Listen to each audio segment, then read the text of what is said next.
The opening track on the LP is called Black Box and was written quite early in the whole process. It's become the kind of axis for the record.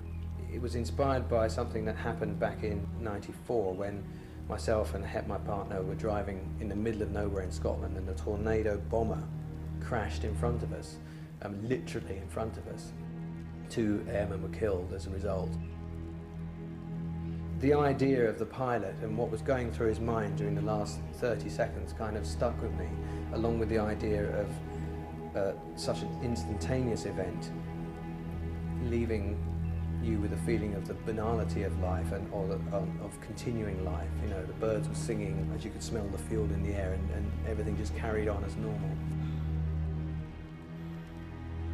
In the end, it's become a kind of concept for the whole LP, the idea of this guy going down in a plane crash and his life flashing before him, and then as the LP unfolds, a series of memories come in the form of the stories that follow.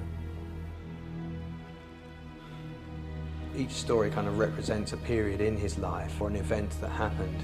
These are tied in with the idea of liquid and liquids which have perhaps fueled his behaviour, such as alcohol, and the consequences that have arisen because of his alcoholism. There are various aspects to the idea of liquid, you know, perhaps the flow of adrenaline, perhaps the ice that he's about to crash into.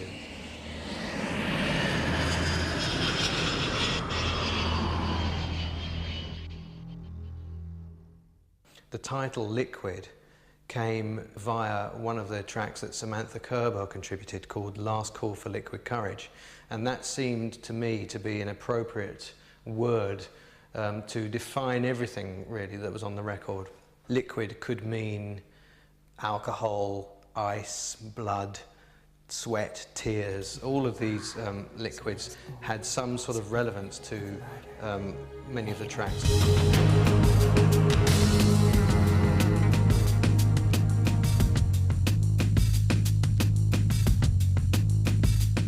With all the Recoil projects I've done, the writing and the recording process is simultaneous. I always start with absolutely nothing, and I have to sort of make each piece of the jigsaw and then put it together. There was a big change between Bloodline, which was '91, and Unsound Methods, which was 1997. This one is much more like Unsound Methods.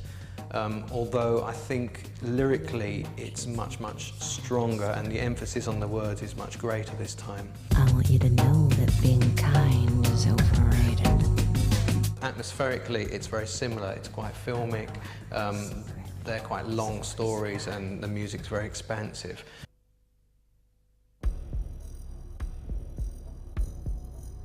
I'm working instinctively and I'm trusting my intuition on things. So until I start to get a particular feeling from the music, until that, I mean, the music dictates everything, that's the point. Unless it gives me a particular shiver, I reject it. So I end up with a series of soundscapes, if you like, that all have the kind of quality I'm looking for and somehow link together. And from there, I try to choose people that I think will enhance that. I came across Samantha Kerbel via a compilation CD that she had contributed something to, and her voice just stood out from everything else on this CD. So I got in touch with her, we traded emails and I sent her music and she sent me words, and almost like a blind date eventually, you know, we came to a point where we both had something that we wanted to try, and then she came over and recorded. One of the songs she recorded, called Last Call for Liquid Courage, was the inspiration behind the title Liquid, in fact, and this particular song is really to do with the excesses of alcohol and the effect it can have on your inhibitions. And so it's really a drinking, shagging song, in fact. We managed to get her drunk, and so her performance was perfect for that, because she was actually in this state of inebriation when she sang it. You thinking it is 4 a.m.? Baby, damn! Wanna lick it up? There's another spoken word artist called Nicole Blackman, who appears on 3 tracks, who's a very different type of poet to Samantha. But again, she could provide a narrative. You want a girl who could suck the chrome. I was aware of work she'd done before with the Golden Palomino, so she came in quite late in the day, in fact. But that worked out really, really well. So to extinguish, watching the suitors stagger. She certainly, in her previous work, had indicated that she would be right for the kind of atmosphere I had. Now you're bone. With Samantha, it wasn't so clear-cut, but from what I'd heard, I still felt that her storytelling was so strong that I would be able to make it work with the music. One of Samantha's tracks, for example, was called Supreme. It doesn't have necessarily a dark overtone to it until it comes within the context of the music, and then it takes on a whole different form. Supreme talks about his baby's mother like a whore. Sweet 16 she is. And I think it's quite interesting to work with poets because they don't have any real preconceived ideas about how their voice should sound within the music. They just know about their words and their delivery. At 3, Supreme comes to give his boy a pat and a pound. Diamanda Gallas is a trained opera singer who's also on Mute Records. And I was acquainted with her, but we didn't really know each other very well. But I'd always wanted to work with her because she's a brilliantly classically trained singer and has an incredible range of different styles that she can do.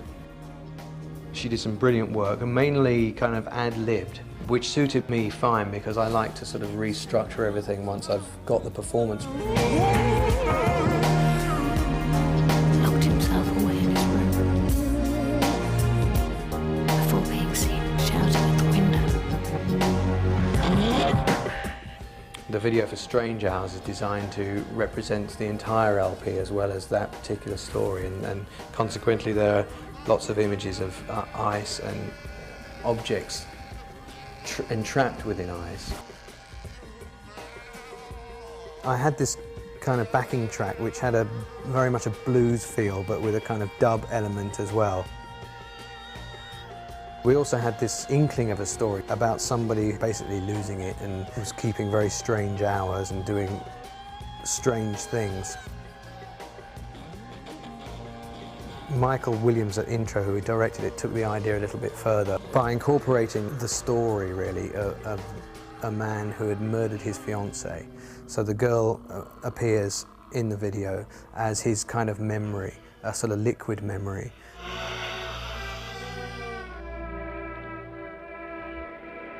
I'll be waiting for you there.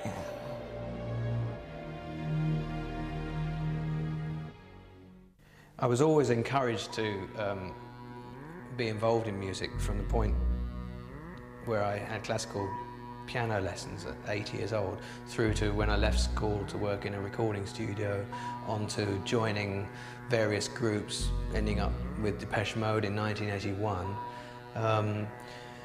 And the Recoil project actually began sort of halfway through my existence with Depeche Mode in 1986 as a kind of side project, although I carried on being in the group for many years after that. But Recoil was kind of growing concurrent to it. I decided to leave the group in 1995 to concentrate fully on the project. By that stage I'd already released 3 Recoil albums, but I had never felt I'd fully been able to give everything to them. And by the time I'd really had enough of being in a group, I was now able to concentrate on it. So the last album, Unsound Method, was the first true, what I would call a true Recoil album, where it was fully my one-time project.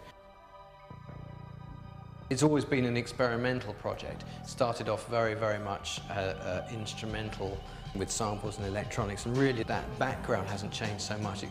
It's just that I've moved on to bringing in all the different collaborators and vocalists and really trying to make the thing say a lot more, really. I keep an open mind about where Recoil could go. I like the fact that it's always mutating. I'm quite eager to get back into the studio maybe next year to start working on something, and like with all Recoil records, at the beginning, it's just a blank sheet of paper. I got really afraid. My heart missed a beat. I felt this had already happened, but I was about to see it again.